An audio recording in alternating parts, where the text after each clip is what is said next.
go forward? What needs to happen for normalization with Saudi Arabia? Well, we're going to see, and we're dealing with a lot of people, and we have steps to go yet, as you know, and maybe those steps go forward, and maybe they don't. We're dealing with a very complex group of people, situation and people, but we have the right man, we have the right leader of Israel. He's done a great job, and we've been friends for a long time, and we do a great job also. And I think we have a combination that's very unbeatable, actually. Can I ask, what would happen, Mr. President? What would happen, Mr. President? What would happen if you hear? Wait a minute. Wait. Where is that person? Where's that person coming from? Come on, go. Mr. You go. President, what would happen if you'll hear from the Israeli side today that they're not willing to go through with the deal to get all the hostages back home and finish the war? We'll see what happens. Whatever happens, we'll be prepared to handle the situation. Are the Saudis demanding a Palestinian deal, state? Mr. President. No. Are the Saudis demanding a Palestinian state? No, they're not. No. Are they demanding a path towards a Palestinian state or any other recognition Everybody's of that demanding one thing. You know what it is? Peace. We want peace. We want people to stop being killed. But everybody's demanding one thing. Very simple, peace. And he wants peace also. Mr. President, do you think it's politically possible in Israel to get this deal done until the end? To get the deal done? Yeah. Sure. I mean, is it politically Why wouldn't a deal get done? A deal can get done. We'll see what happens. We're dealing with very complicated people. But a deal can absolutely get done. President We'll see what happens. President Trump, I want from Prime Minister Netanyahu. We have heard Joe Biden and Donald Trump take credit for the hostage and ceasefire deal. Who do you think deserves more credit? I think President Trump added great force and powerful leadership to this effort. I appreciate it.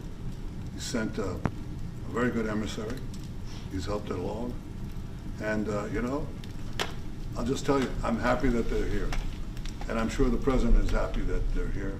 And I would think that's about enough. Prime Minister, what about Elizabeth Surkov, the Israeli hostage held in Iraq? What about the Israeli press taking a press conference in Israel and not in Washington? We would love to take a press conference to get to Prime Minister Netanyahu, President Trump. A few more questions. Prime Minister Netanyahu, do you support going forward with this deal and getting all the hostages out? I support getting all the hostages out and meeting all our war goals that include destroying Hamas's military and governing capabilities and making sure that Gaza never poses a threat to Israel again. Are you willing? All three. Are you willing And to those agree? Are you things willing to go together? Are you willing Can you to agree promise to to the Trump's families that you vision do to bring all everything the else to get the hostages out? I think Wait. that I should One at talk a to time. President One at a Trump. time. So Okay. I'll ask, do you agree with Trump's vision of getting all the hostages back home, even if it means to end the war? Well, I'm not sure that you articulated correctly what the President's vision is. You can ask, he can speak for himself. He does that very, very well. I have my own views, 3 goals, not 1, not 2, 3 goals, and I will meet all 3 goals. I think the President can help enormously. He brings fresh thinking. Any address to the Fresh fact thinking. that terrorists who murdered hundreds of people released their home as the part of the deal? It's a horrible thing. We can't forget it. I'll never forget it, and you can't forget it. And some people want to put it out of their memory, but we're not going to ever let that happen. It was a horrible day, October 7th. That was a horrible period of time. And a lot of people like to pretend it didn't happen. It happened. It's a big group of people that like to pretend it didn't happen, like the Holocaust didn't happen. Same mindset. And no, we're going to get this thing wrapped up, and we're going to get it done. We're also dealing, I think, very successfully with Russia, Ukraine. We're going to hopefully get that one done at some point in the not too distant future. That's a complex problem also, but we solve problems. You know, when I left, we had no problem. There was no Ukraine and Russia fighting. There was no October 7th. There was nothing, and some very poor leadership led to a lot of problems and a lot of death. And it's a shame, but we'll put it out. We'll put out the fires. We have a lot of fires, but we'll put them out. Mr. President, why do you still support a Palestinian state like the peace plan you presented in January 2020? Is this plan still on the table? Well, a lot of plans change with time, and a lot of death has occurred since I left and now came back.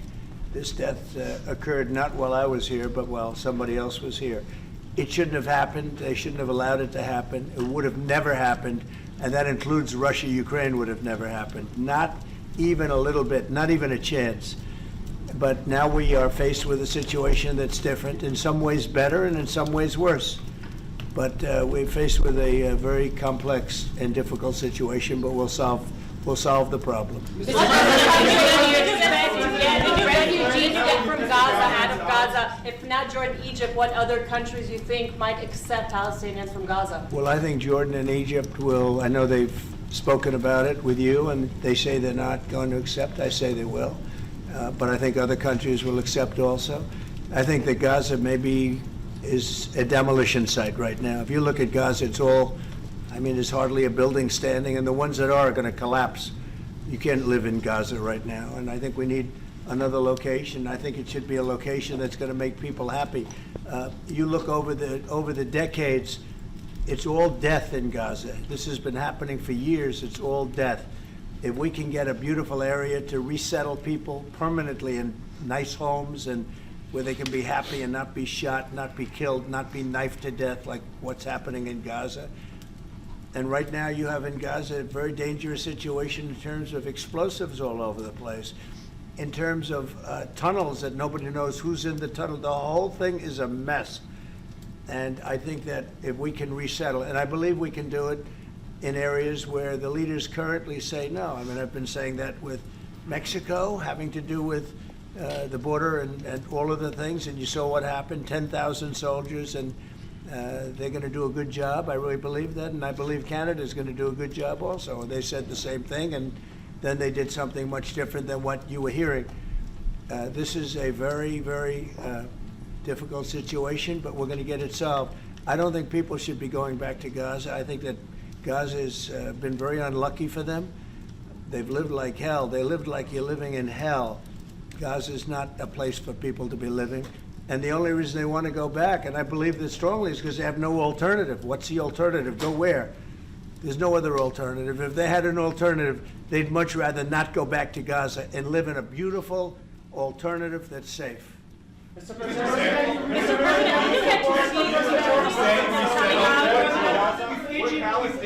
Peter? Would Palestinians have the right to return to Gaza if they left while the rebuilding was happening? It would be my hope that we could do something really nice, really good, where they wouldn't want to return. Why would they want to return? The place has been hell.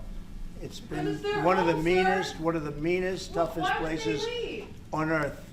And right now, I've seen every picture from every angle, better than if I were there.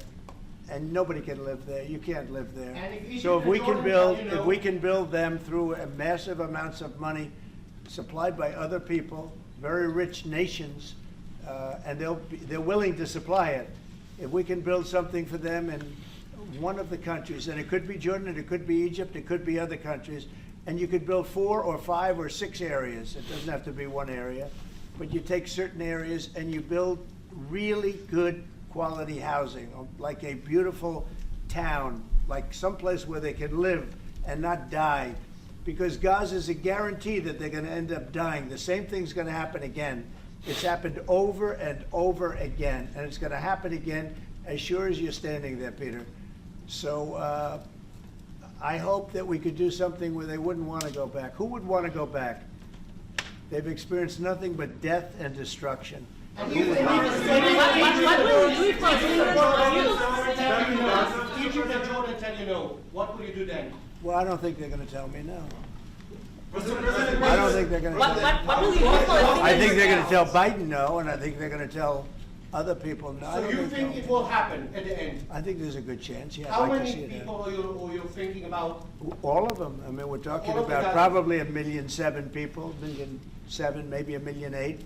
But I think all of them. I think they'll be resettled in areas where they can live a beautiful life and not be worried about dying every day.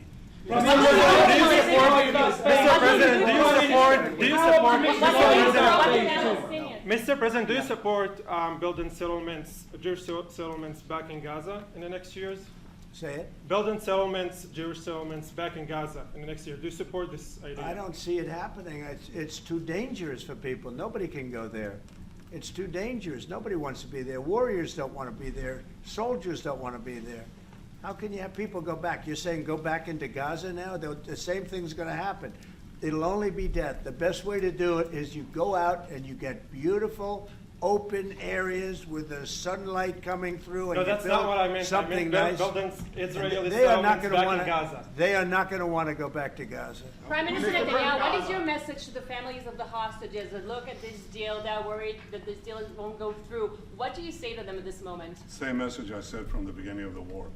Get them out, get them back. We got over 70%, close to 75% of the people who everybody believed will not get out. We got them in successive deals, and most recently with the help of President Trump. We're not going to give up on any of them, and we're not going to give up on our other war aims. Hamas is not going to be in Gaza, and we're going to get everyone back. And you would not Prime have. Minister, how optimistic are you about reaching phase 2 of the ceasefire? How optimistic are you about that happening? Well, we're going to try. That's one of the reasons, one of the things we're going to talk about here. And Is it possible if we, to reach you know, when Israel and the United States work together, and President Trump and I work together, you know, the chances go up a lot. It's when we don't work together, Israel and the United States don't work together, that creates problems. When the other side sees daylight between us, and occasionally in the last few years, to put it mildly, they saw daylight, then it's more difficult. When we cooperate, isn't it the right chances time are to good. eat once and for all? Say it. Now that Iran is so weak, isn't it the right time to hit their nuclear facilities once and for all? So you say Iran is so weak. I appreciate you saying that. They're not weak. They're very strong right now, and we're not going to allow them to have a nuclear weapon. It's very simple. You know, I signed a very strong proclamation. Iran was in big trouble when I left. They were broke. They didn't have money for Hamas. They didn't have any money for Hezbollah. You had no problem. October 7th could have never happened. When I left, October 7th could have never happened. And frankly, Russia and Ukraine, as I said, could never have happened. They became very strong very fast. They sold massive amounts of oil to China and everybody else who would not buy the oil when I was president, because we said, don't buy the oil. And they became very rich very quickly. But they're not weak. They're not weak. They're strong. Doesn't mean they won't be weak, but you know what? We just don't want them to have a nuclear weapon. They can't have a nuclear The weapon. Prime Minister, sorry sir, Mr. President, the Prime Minister wants you to strike Iran. That's what he wants. You don't know what he wants. What do you know about anything? Go ahead. But is that option is on the table? Yes, please. President Trump, is that option on the table? You're not just talking about Jordan and Egypt. No, could be other places too. So in the Gulf. There are many people that have reached out, many countries, many leaders of countries that have reached out that would like to participate in that. Doesn't have to be Jordan and Egypt, but I think it would be also them. Mr. President, your relationship with Mr. Netanyahu knew ups and downs. How do you describe it right No, now? I think it's mostly ups. Mr. President, Palestinian Authority should it rule Gaza because Gaza will be empty? What? The Palestinian Authority, can it rule Gaza? What do you think? Well, it's had a pretty hard time, wouldn't you say? I'd say it's had a pretty bad time of it. Mr. Okay. President, Qatar has, you've criticized them in the past as a funder of terrorism, so as the Prime Minister. Do you think they're part of the solution or part of a problem moving forward? I think they're trying to help. Qatar Yep. is absolutely trying to help. I know them very well, and they're doing everything they can. Very tough situation, but they are absolutely trying to help.